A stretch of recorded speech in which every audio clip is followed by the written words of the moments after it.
You're listening to Sox in the Basement, a production of the Broadcast Basement Limited, where every show is 30 minutes of good and comes from a basement bar on the south side of Chicago.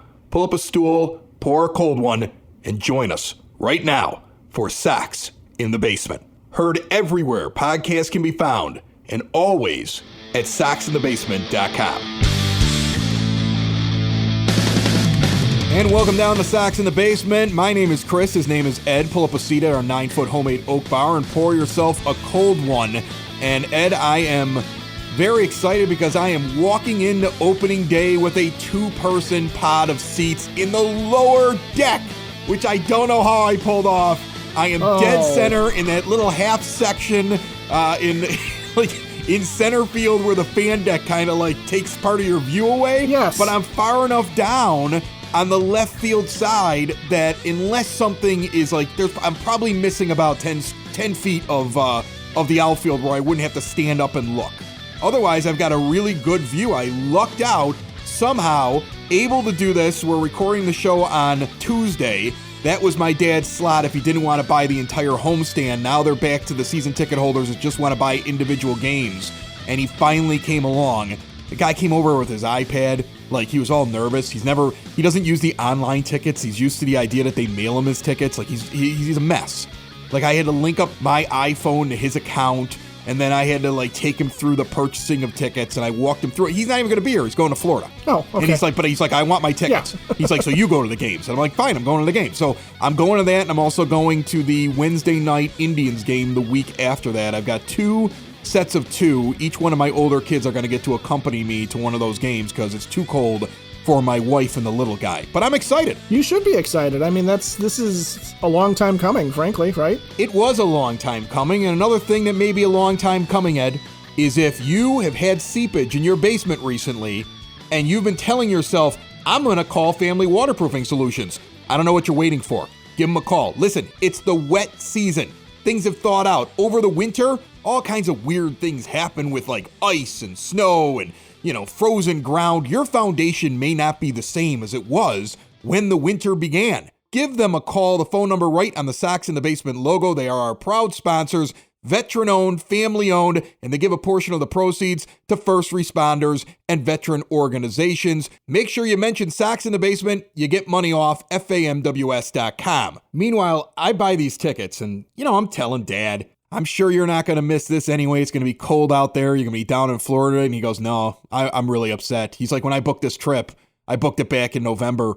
I thought that the world was going to be shut down for 3 more years. It felt like nothing was happening. There were no vaccines. Your mother and I rented this house because we're at least we could spend a month outside with a pool. This was his plan. This was his escape from the pandemic. And now baseball's back and he's regretting the fact that he's going down to Florida for a month. He's like, I really wish I was going to opening day. So I could see that in his eyes. He was upset when he was talking to me that he wasn't going to opening day. And so, there's part of me that I'm taking a certain sense of pride that I'm going because I know there's a lot of people that want to go and are not going to get the opportunity to go. And to kind of give an idea to people who might still be in line when they're listening to the show, might still be selecting tickets or might be wondering what it looks like right now. It is a rarity that a lower deck seat is available. That's the first thing I'm going to say. They're pretty much on any date, almost out of all the lower deck stuff. There's some dates with the Indians games that are down the line that are out in the outfield that look like they still might be on the lower deck right now. And I know we've got to be getting towards the end of the season ticket portion of this, and maybe there'll be something that's still left over for the general population because there are upper deck seats that are definitely available at pretty much every game, including opening day right now, but not a lot, all right? And it all depends on your pod. That's the other thing that was really interesting about it. If you wanted seats in a section, you also had to decide what size seat pod. 1, 2, 3, 4, 5. So if I wanted to sit in let's say I think I was looking at section 103 at one point, right? And I'm looking at it and I see that I want to get into that section. There was nothing available for single tickets, 2 seats, 3 seats. There was a 5-seater in there and there were 2 4-seaters. Because there's different size pods in each section. So you also have to decide, do I want to bring 4 people so I can sit in this section? Do I want to tell cousin Sal that he's not going to the game because I got to get a 3-person pod? so we're kicking him out because I don't want to sit in the upper deck. Like, those are the decisions you're kind of making when you're buying the tickets. But I thought it was really well organized and very easy to do. They did a great job, I'll tell you that. Well, it sounds like it's what you would expect, right? And I'm glad to see and hear that what you're dealing with is, like you said, two things. One, not only looking at the section you want to be in, but then also deciding how many seats that you're going to get and what kind of a pod you're going to get. And the fact that they've got the variations there means that they're taking this thing very seriously. And it's not just going to be something where, they're going to look and see, okay, well, we had a bunch of people in 103 and we had 12 people go for 4-seat pods and another 5 people go for 2-seat pods. And then there's one loser who's going by himself. And they're trying to do it on the back end. The fact that they're making you pick right up front, and it makes sense to me too that you would run out of the 2-seaters real quick or the 3-seaters real quick, and that you would have some 5-seat pods that are sitting there because it's an odd number. But that is, that's a family right there though too, in some ways, that you're sitting there saying, okay, we've got, spouses and 2.5 kids, and we're going to take them to the seat. And even the half a kid needs a seat. So yeah, well, you know what? Here's the thing. I made quick decisions while I was in there. And you have to. I was like, first of all, guess what? My wife's not going, and we're going with 2-person pods because I didn't want to sit upstairs. Now, there were a couple of lower deck ones where I had to get 5, and I'm like, I don't have 5. I'm not dragging out the little guy to a night game in April. It'll be freezing. I'll be miserable. Right. No, you're so not. I wasn't going to buy 5 as well. So, those are the decisions you had to make while you were doing it. But I'll tell you this, there's a chance. There's a real legit chance, looking at how it's set up, that some seats are going to make it out to the general population that aren't season ticket holders. There's a chance. The fact that they started giving up, you had to buy the entire homestand to be able to get opening day early. That was last week. And now we're towards the back end of the season ticket holders that have Dad's only had them now for a couple of years. He took a break during the rebuild. He was mad about that. He's like, well, I've had my account forever. I'm like, yeah, but you disappeared during the rebuild. So you don't get to be salty and disappear for 3 years and then all of a sudden get a better choice than the guy that sat through the rebuild, Dad. You got to wait. So I know we've got to be towards the back end. I'm sure there's still season ticket holders that bought their first set of season tickets this year that haven't gotten their opportunity yet. But the fact that I was able to get opening day seats tells you that because you have to pick your pod size, some things might not have worked for season ticket holders, and you might see certain size pods slip through the cracks. So there is hope for you if you're trying to figure out if you're going to get to go to a ball game during the first home stand. Now, who's going to be on that team? Who's making this roster? Ed has strong thoughts, and so do I, especially after some injuries and some demotions and Reynaldo Lopez. Guess what, buddy? I think this may be the end of your career in the majors with the Chicago White Sox if they can find a way to trade you. And the only way you're getting back up if there's a really bad injury. The only way he's getting back up is if the plane crashes. Wow, Ed. Dark. Sox in the Basement listeners, do the hard work. And if you're a hardworking man or woman on the South Side, you need to be outfitted properly. And that's why you should visit Red Wing Shoes in Evergreen Park, New Lenox, and Geneva. A work boots specialty store that carries sizes from 6 to 16 and feet as wide as 4E. A 115-year-old company that came out of Red Wing, Minnesota. And one of its largest stores in the entire Midwest is in Evergreen Park, Illinois, ever since 1976. When you're on your feet, the footwear is everything. So why not get an expert fitting? They warranty, repair, and offer free conditioning with laces. And they also carry Carhartt work clothing as well. Located at 3347 West 95th Street in Evergreen Park, Illinois, at 208 East Maple Street on Route 30 in New Lenox, or at 1749 South Randall Road in Geneva. Visit them today. You work hard. You've earned it. Red Wing Shoes. Let's take a look at the roster. Let's try to figure out what's going to happen here. Let me first give a quick overview, and then I want to hear your thoughts on it, Ed.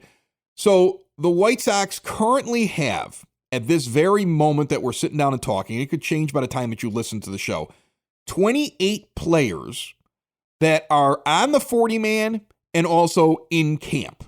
So there are some guys on the 40-man that have already been reassigned to the minor leagues, and there are some guys that are non-roster invitees that may still be in Major League camp, but they're not part of the active roster because they're not on the 40-man. You have to get that 28 down to 26, and then you're actually going to have to make more room if you're going to take on a Lucroy, maybe a Billy Hamilton. There might be a few players you want to add on. But Right now, the way it's split up is there's 13 players and 15 pitchers that are both on the 40-man and still on the major league roster in the major league camp. A couple of them we know aren't going to start the season with the White Sox. Jace Fry is going to go on a 60-day DL that'll open up a spot on the 40-man roster, and then Adam Engel is probably going to start on the short-term injured list. On a 10-day. Yeah, he'll be on a 10-day probably, and it might extend more than 10 days, but they're not going to put him on a 60. Not with a hamstring injury. He'll be back in the first half. He'll probably be back by May, I would think. Right, I would think he comes back rather soon. The thing is that we have pitchers and we have players to look at. Let's just set the rule before we get started. I believe 8 relievers. I don't think they're going with 7. And I believe that they will go 13 and 13 out of their 26, 13 players and 13 pitchers, because coming off of a shortened season, you may need to find a path to the 9th inning, and you may need to spell some starting pitchers early so you don't wear them out. It's a long year, and they didn't pitch a lot last year. Does that make sense? That makes sense to me, and I agree with you that they're going to go with the extra pitcher. I think almost every team is going to go with the extra pitcher to the extent that, as you just described. But I also think the Sox might have gone with the extra reliever anyway, if for no other reason than they don't want to overuse certain guys early on. And I think they want to try and see what they have in somebody like, say, Matt Foster, who hasn't looked great in spring, was really good last year, but in a short sample size. And the thing is, just in case anybody's confused by it, last year you were forced to go 13 players, 13 pitchers. There's no requirement this year. No. You can go 14 and 12. You can do whatever you want to do here. The Sox, I think, will split this thing evenly because of how camp has gone and what they're going to end up doing. So 5 starters, 8 relievers is what I think that they're going to end up doing. So before we get to the pitchers, why don't we look at the players? Okay, because when we get to the pitchers, we got to talk about Reynaldo. We got to talk about the acquisition of Nik Turley. They pick him up and they put him on the 40-man roster. But first, let's look at the players. Engel's injured. With Engel injured, I would contend that Billy Hamilton, now a non-roster invitee, is going to be joining this team. Leury Garcia is the first guy off the bench to start a game in place of one of your 3 starting outfielders. He's the 4th outfielder. But late in the game, Hamilton's a better defender, and he's faster.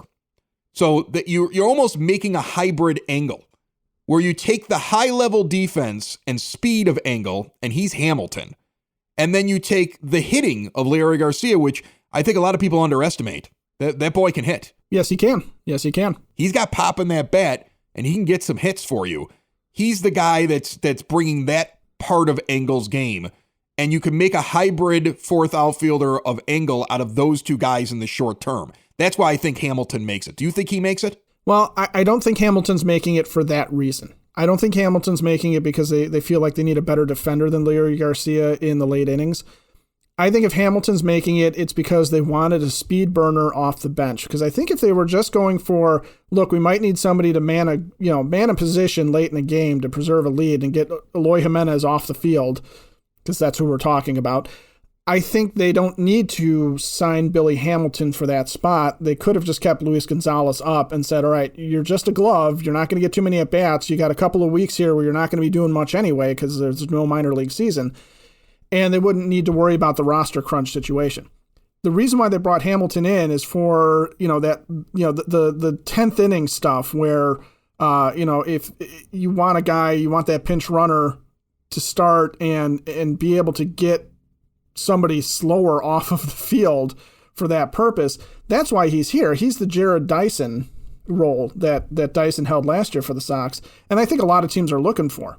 But I do agree with you though that if you're choosing between Billy Hamilton and Nick Williams, who are the 2 last kind of remaining non-roster invitee outfield options, Hamilton has all 3 positions covered. Williams is more of a corner guy.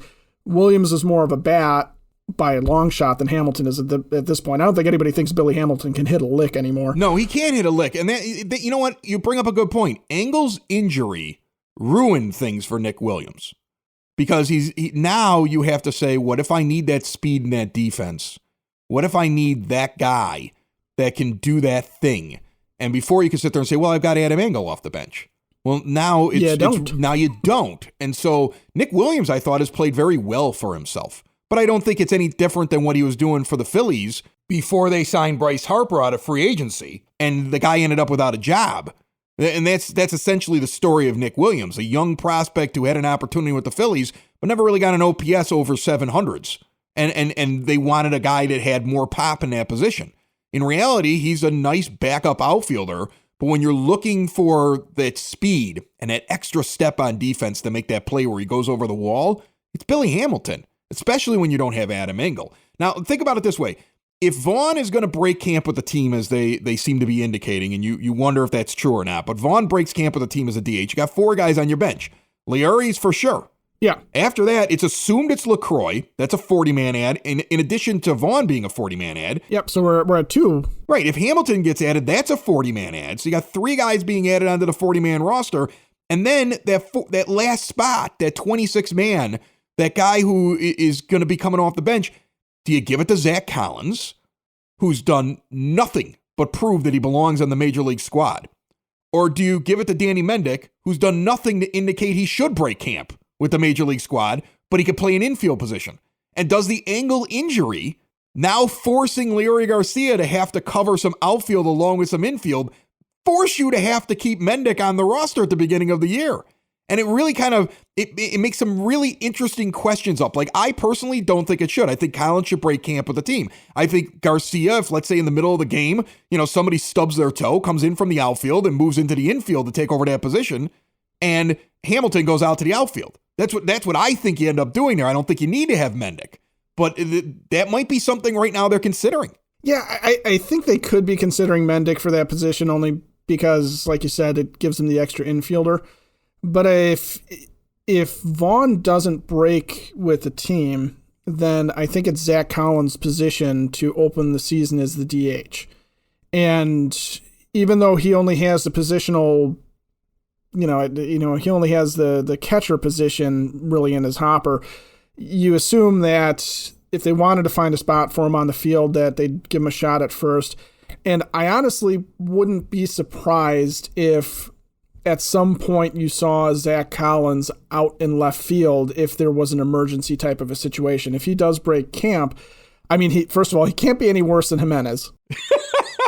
Although Jimenez made a great play out in the outfield. But he did, though. Most outfielders wouldn't have had to dive for. He has to dive for that because that's the problem. That's right? the problem. Just don't leave your feet, buddy. Just don't leave your feet.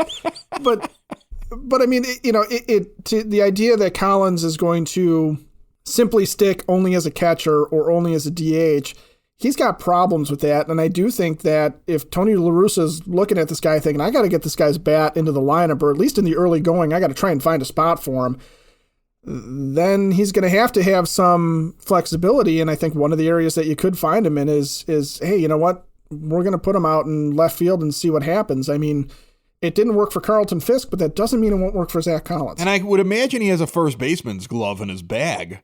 But if he doesn't, he can borrow Grandal's. But wouldn't it make more sense if, let's say, first of all, Vaughn probably breaks with the team. If he doesn't break with the team early on, well, then he's the DH as Collins.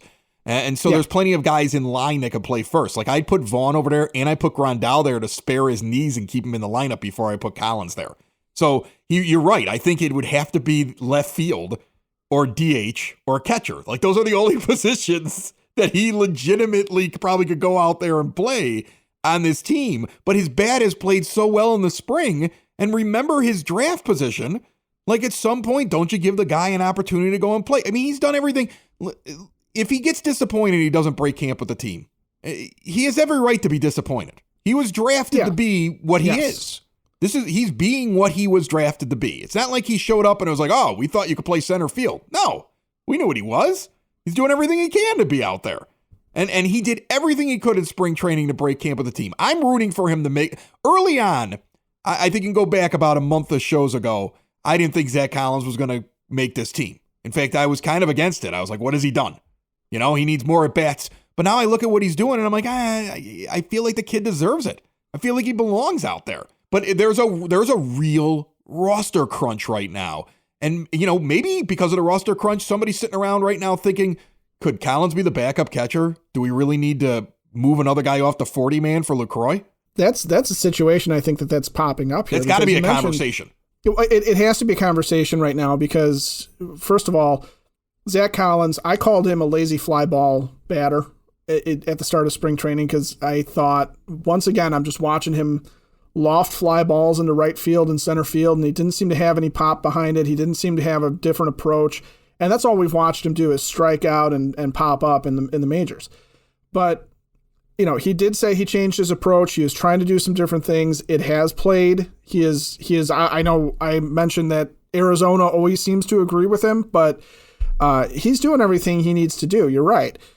So on one hand, I think he's played himself into that conversation, and the question of how much do you want to rely on Yasmani Grandal at age 32? He's already twisted a knee once to start the season here. How much do you want to plan on him catching 120 to 140 games versus having Collins in the lineup more? Do you want Yasmani Grandal to play 150 games, but only maybe catch 100 of those, in which case Zach Collins is going to catch 60, and maybe he's doing some other things during, to get more at-bats there too. The other thing is the roster crunch. If you already have to launch somebody off the 40-man to get Andrew Vaughn on, and let's say it's just Jace Fry on the 60-day DL to start off with. Let me tell you who you're probably ending up dropping. Let's think about that. Well, I've got some thoughts too. So Who do you have? Right now, what I have them is Fry goes on the 60-day DL, but Engel only goes on the 10-day. Which doesn't affect the 40-man. The Fry move gives you the availability of Andrew Vaughn, okay? So now you have two more that you might have to add because I think Hamilton and Lucroy, let's just assume that they're making the team, okay, just for argument's sake. If you're doing that, you got to DFA two people. Now, Ruiz is still in camp, but I think we can get into it a little bit later. I think it's a Ruiz versus Nik Turley battle to the death right now. Yes, I agree with you there. They're the only two pitchers. They're basically two pitchers that are currently there that are not non-roster invitees. There's 15 pitchers out there. One of them is going on the 60-day in Fry, leaving Nik Turley, who is just brought onto the team, versus Jose Ruiz, who's out of options, going head-to-head for the 8th spot in the bullpen. I think that's clear. So one of them is gone. Loser leaves town completely. One of them leaves town. They're off the 40-man roster. That opens up a spot, let's say, for Lucroy. You still have to find room for Hamilton. Zebby Zavala is the guy I'm jettisoning. That's exactly who I was looking at. Hey, gang. Ever wonder what it's like to be a small business owner? It's confusing. Weird expenses coming out of nowhere. And when you throw in health insurance, forget it. Nobody understands how that works. If you own a business, big or small, it's one of the biggest expenses you have all year long. And yet, we all wait until open enrollment at the end of the year, and then we think to ourselves, next year I'll get a jump on it. And then it's another year of paying way too much. If you're a business owner, big or small, HR representative that wants to impress the boss, give Butch Zemar of Elite Benefits of America a call. Save yourself or your boss thousands or even tens of thousands of dollars a year. Reach out to Butch right now, 708-535-3006, or shoot him an email, butch@elitebenefits.net. And be sure to check out the Zemar podcast. Don't wait till the last minute. Put Butch Zemar to work for you now. And I think what they're trying to do right now, I'm going to say this right now, I believe it, the White Sox are doing anything they can to get something for Reynaldo Lopez. If they could trade him today, they would do it to get him off the 40-man roster. They just don't want to cut him.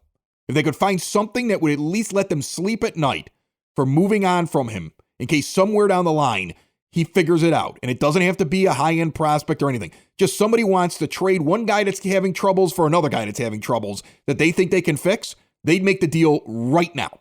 And they would get him off the roster. In fact, I think they trade him for international signing pool bonus money right now. Well, I was going to say that might be the most valuable thing they can get is just some bonus pool money. Right. They get him off the 40-man roster and they make room. But right now I would say Zavala, and then whoever loses the Ruiz and the newly acquired Nik Turley battle, those two guys go along with Fry going on the 60-day, and that opens up room for those three guys, Vaughn, Lucroy, and Hamilton.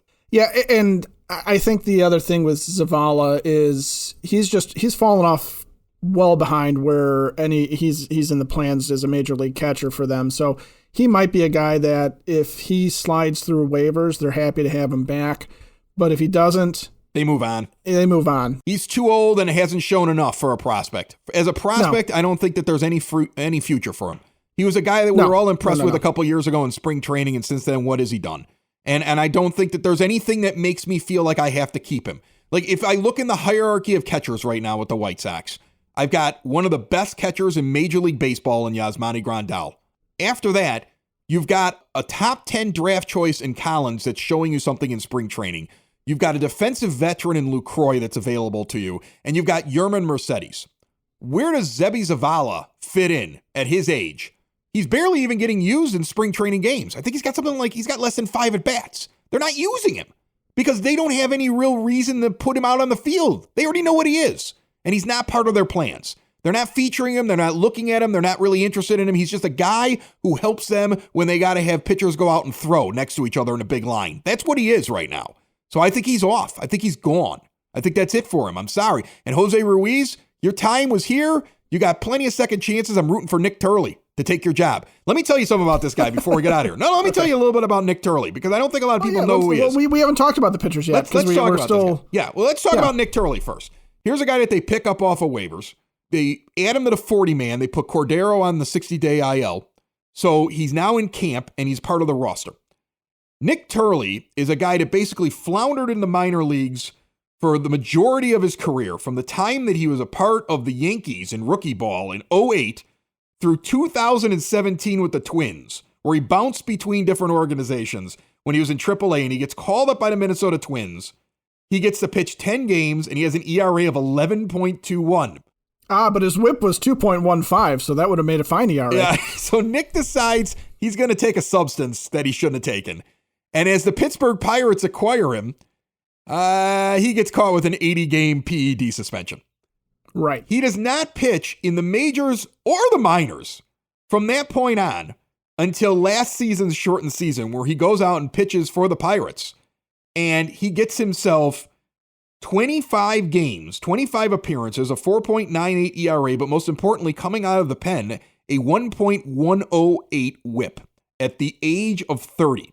Nik Turley's like that guy who you might be able to get a half a season out of just amazingness.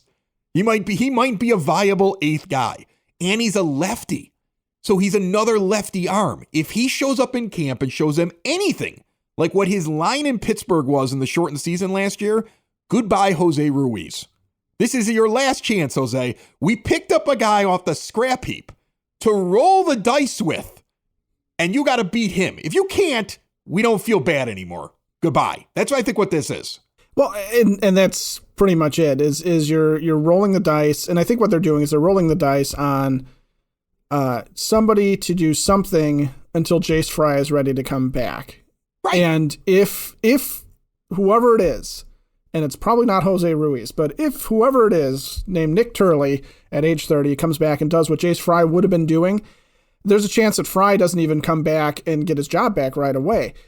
Now, the only other thing, too, with that is the fact that Turley and Ruiz are both on the 40-man means that you could still have a non-roster invitee, and there's nobody left really, but you could still have a non-roster invitee, knock them both out, because you could just release both of these guys, too, and create space that way.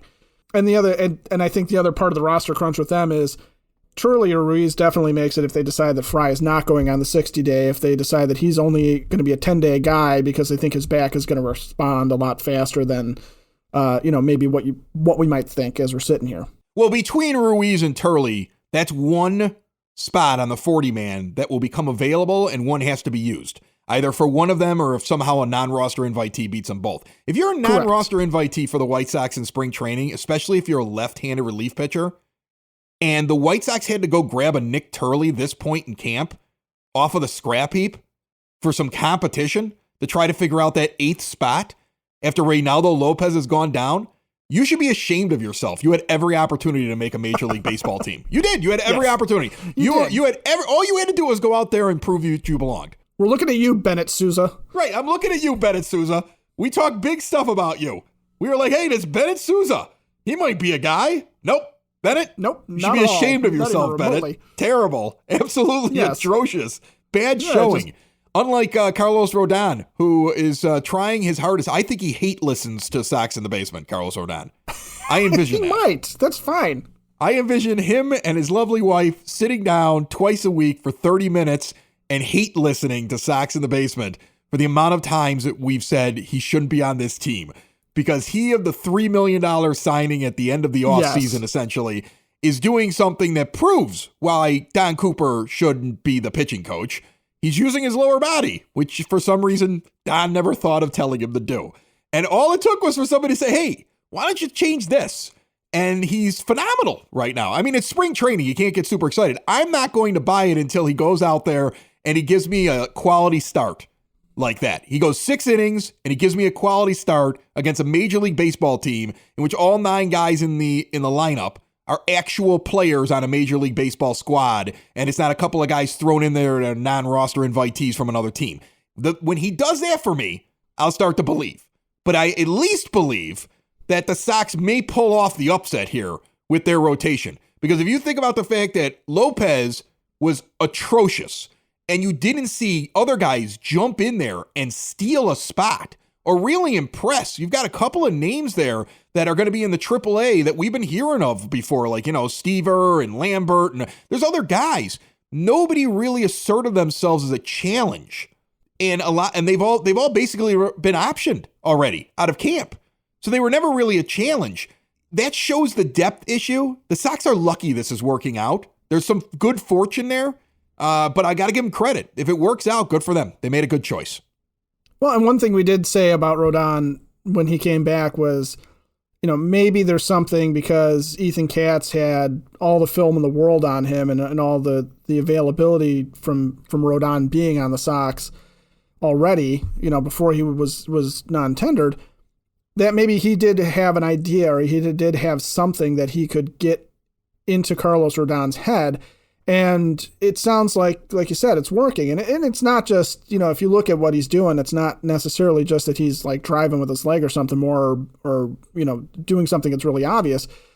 But he definitely has changed his approach, and he's now a fastball pitcher. And that's what he's getting guys out on, which if he's doing that in spring, yeah, he might be able to carry that over to the season.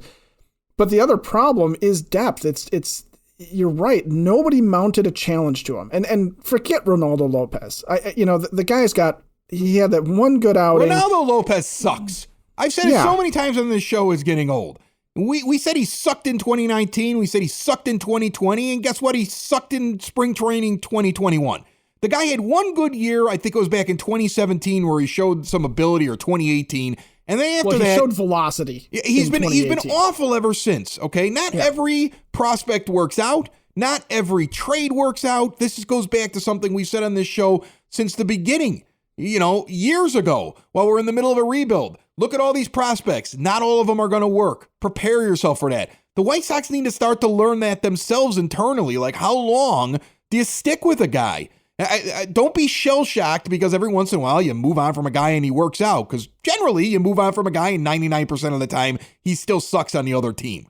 And I think Reynaldo Lopez is going to be terrible on whatever team he goes to. He's going to be terrible on Charlotte, quite frankly. I don't know that he's going to do well in the minors this time around. Remember that April 10th opening weekend, that's the Saturday game. It's a 1 o'clock start, or 1:10. At 11 a.m. that day, Cork and Kerry at the Park. Sox in the Basement is going to be there for 2 hours of pregame. Portions of it live on the Podbean app and also on demand everywhere podcasts can be found, and always at soxinthebasement.com. But get on out there. The Sox in the Basement limited edition trucker hat, free while supplies last. And trust me, I've got hundreds of them to give away to the crowd as they arrive at Cork and Kerry at the Park, along with the koozies, the keychains, the swag. Cork and Kerry at the Park always has stuff to give away as well. We should have a blast. Great guest coming through to talk White Sox baseball. Opening day, it will be fun if you can get into the ballpark or not get into the ballpark. 33rd in Princeton. Be there, not only for pregame, but if you don't have tickets, watch the game from Cork and Kerry at the Park with us on April the 10th. I'm telling you right now, though, if I have to try to find a pod, work out when I'm going to be able to go to a game, have to sit with all the spacing, go through all these extra things that I have to go through, probably not get to as many games as I would have gotten to, and I get Reynaldo Lopez at some point early on in this season in a spot start, that's not good. That's bad. That's upsetting. Unless you happen to be a fan of the other team hitting very long, hard, loud home runs, you're right. I would be extremely disappointed. Sox in the basement. Sox in the basement. Sox Socks in the basement. Socks in the Basement. Heard everywhere podcasts can be found, and always on socksinthebasement.com.